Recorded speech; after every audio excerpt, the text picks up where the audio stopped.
Saturday morning, back over in Dayton again. Good morning, everybody. About finished setting up. I haven't really had a chance to get everything else priced up or updated, but the general pile right now has all of that Yu-Gi-Oh stuff from that binder there.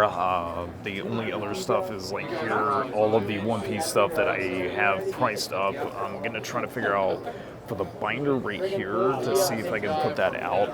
But unfortunately right now the show floor is not busy yet. Some people are thinking that it's because of Zinnia. I don't think that's the case. There's just a lot of shows happening this weekend, so it's going to be a little bit slower for the first few hours, but we'll have to wait and see what happens from that. So the general thing that I'm going to do right now is, number one, just finish reorganizing the booth, because there's a lot of stuff here that I got to get finished with. And then, of course, also plan for the next weekend, which is going to be the Cornerstone Capers. I forget the exact title of it, but it's a show in Indiana. That one should hopefully be pretty busy. Mix of video game stuff I'm going to be bringing with me, and it's 2 8-foot tables, so they'll be able to reorganize all of that. But for this weekend, just selling off a bunch of stuff, because I do have a car payment coming up this coming week, so I need to get money for that. And then probably just move out a bunch of singles. That's going to probably end up happening, and we'll do a little bit more reorganizing, because the case got organized with a bunch of One Piece stuff. I kind of reorganized it, especially for the V-card stuff, which is not everything out, but more Gundam stuff out today. The slabs out in the front as well, but overall, can't really complain about the setup. I think it's a lot better this time, but we'll have to see what happens. As per usual, I'll pretty much hit record whenever there's anything that does come to the booth. Brandon might come back for an Alakazam that we have as a reverse holo, and I don't know, maybe see about doing some trades, but we'll have to wait and see. That's pretty much the update for right now, and I will hit record when first actual transaction or trade happens. Forgot to document it off, but one of the 150 110s had sold off for $50, so that's the first opener for the day. I won't get them on camera, but they are picking up all of my blister packs, and it's just mostly Surging Sparks and Twilight Masquerade, and it was all together for a bulk deal for $70. Yes, it's all promo stuff, and it is going to one of my regulars. This, I feel, is going to probably blow up in the next 5 years, just because it's the same artist that did the Giratina, and I believe they did the Magic card. You could correct me in the comments if I'm wrong, but like I said, this was oddly a 111, but we ended up giving it to a deal for them for 100 flat, so thanks for the deal. I did another quick trade. They saw that we had the near mint Obsidian Flame Zard SAR. These have been so common over at our booth, and then they saw this. That had gone down a little bit, and they were adding 25 cash on top and giving us the Blastoise EX from 151, so thanks for the deal. All right, interesting little pile here. All of this came in the past 2 weeks that we had just gotten in, along with some of the other vending series stuff, but it was to a customer originally 188, but it's going to them for a deal for 175. Well, this didn't last long, and now we're down to the final 2 that are in that case. So these went quick, and they brought in some good stuff. A mix of good promos, vintage Psyduck, because we have people looking for Psyduck stuff. Then, of course, Diamond and Pearl Pikachu, GX tags. So a mix of everything, and they just owed around 112 on top. So I have 2 cards for this amount of money. No, I'm just kidding. It's for this amount of cards for that money. So it's coming from our old friend Marquise. How are you doing, man? Doing good.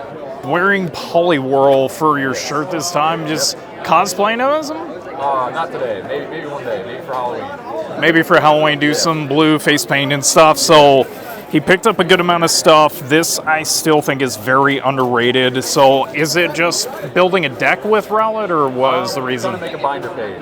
Oh, full binder. Full binder page. So probably going to be about the third person I know of that's picking stuff like that up for like a full set. So hopefully we'll see you when you come back with like 200 of them or whatever it is. So it was originally 122, but we gave it a deal for him for 120. So thanks again, man. Good to see you. Thank you. It got a little bit quieter just now, but the few things that we picked up, that's the biggest thing. The sealed Mew promo from the Ultra Premium collection. Some simplified shinies, illustration rares. Figured like those have been popular. Even the, what was it?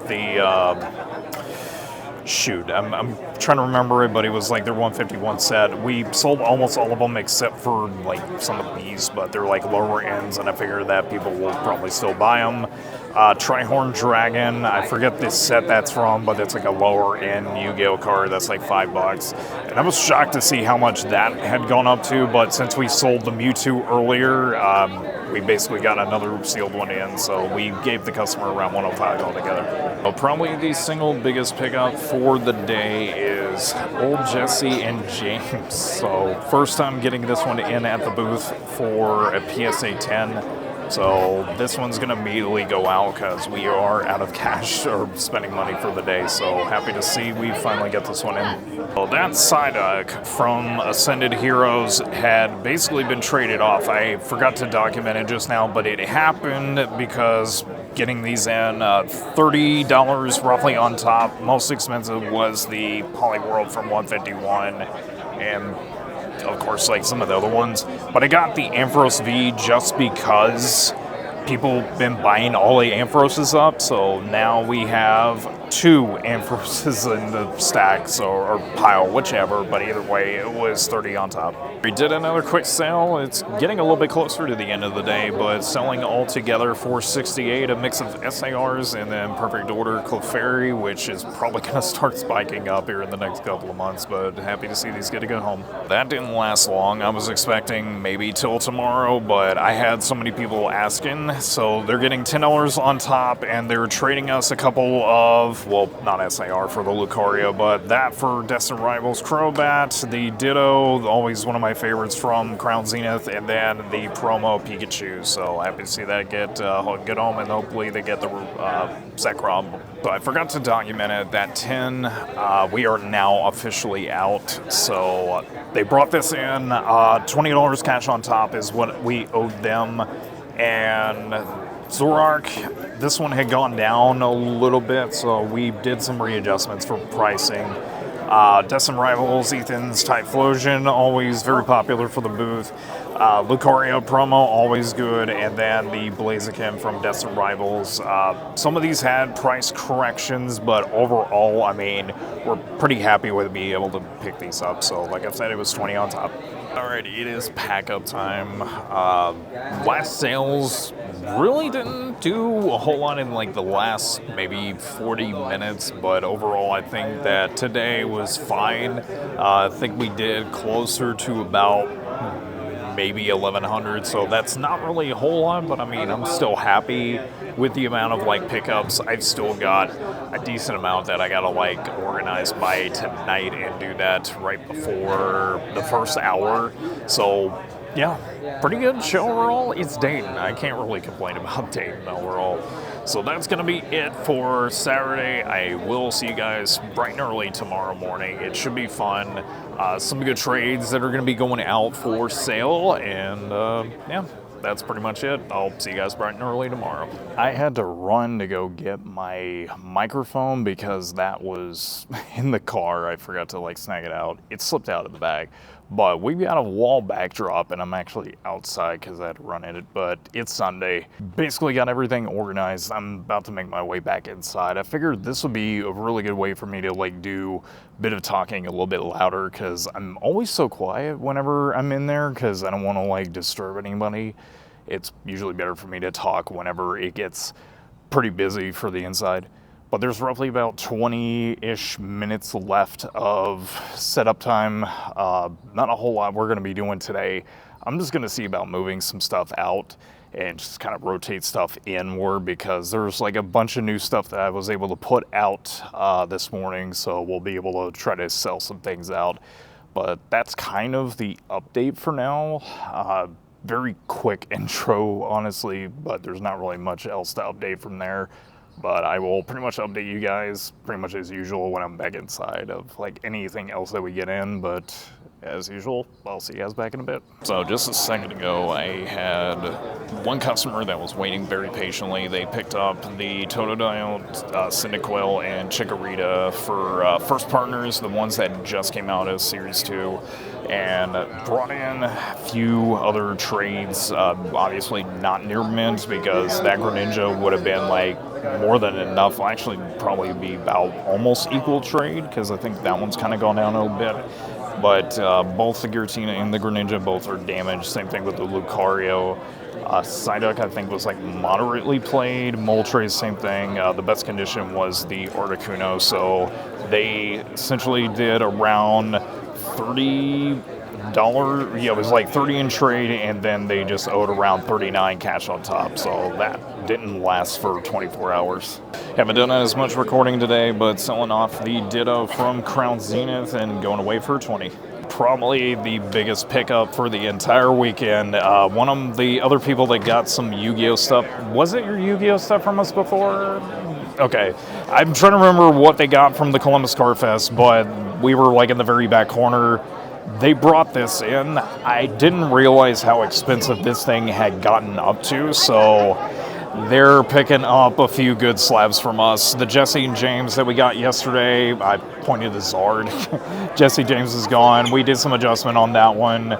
This was also same adjusted as well, down to like 300 on that. Zard Ultimate, or not Ultimate, Full Art. And then Near Mint, Dark Blastoise first ed, and then this we had just did readjustments for prices. So now they just need to find a $3 card, and that's impressive how expensive it is now. Oh, this unfortunately is going to be the last bit of stuff that I pick up for the day. One of the not regulars, I haven't really dealt with them before, but they had the Tube Mewtwo, I think it was from Shining Fates. I gave them like a decent enough offer on it just because condition on it was kind of a little bit all over the place, but unfortunately they passed, but they ended up selling it off for about the same offer that I gave them, so it is what it is. So this came out decent amount of variety. They had a lot of bulk just because they were just trying to offload a lot of leftover stuff. So for around $275, obviously the best ones of the bunch are both of the Evolution Zards, regular hollow. One is, it's kind of hard to tell from it, but there's like a big crease in the middle. The one here is like MP quality, but I mean, it's still filler. Breakpoint or Breakthrough, Mega Mewtwo EX. And then, like I said, just like everything else, not best condition. I mean, there's like a lot of like over filler and a lot of bulk, but I mean, overall, it did have some like good Mega Evolution stuff. There was like a random Mewtwo EX, Greninja from Twilight, and then it's like a lot of like leftover bulk. Not a whole lot of really good variety, but I mean, actually it is a good variety, but overall, like I said, it was probably the biggest pickup aside from that Dragonite. So, I don't know if this is a bad omen at all, but one of my handheld game cases fell off the car and the case broke. So, thankfully it's not the card cases, but I'm still kind of upset about it. The game's kind of spilled everywhere, but thankfully it wasn't the big cases, but oh well. Aside from that, it was a good weekend. There was nothing really wrong overall. That $1,000 Dragonite Beckett slab, first Beckett slab that I've gotten a hold of in, I don't know, quite some time. So it's good filler for the booth, especially with the amount of like variety of stuff that I've gotten in. A lot of good trades, but overall, I think it was just a good weekend. It's Dayton. It never disappoints. But that is it all the way here from, again, Dayton, Ohio. Always a pleasure to be able to see everybody who drops by, says hi. If I tend to forget some faces or names, I do apologize. It's a lot of people I deal with like every single week. A lot of different shows, and it's a lot of work, but it's enjoyable, and it's all due in part to everybody here, anywhere that goes through the shows that I'm at, but you know what I mean. But that's it. I'm gonna go ahead and make my way back to the house, Thank you for watching, and if you're new here, feel free to subscribe. I try to do these every week when I can. Last week, I was on vacation for 4th of July. Always a pleasure to be able to spend it with family and to have my first real vacation in what feels like many months. The Cornerstone, Capestone, I'll have to get the exact name of it for next time, but I will be at that show in Indiana, and hopefully I will be able to see you there for that show. But love ya. Have a good one, and as always, you know how exactly I end these videos. Stay strong, stay positive, and most important of all, love you all. Have a good one.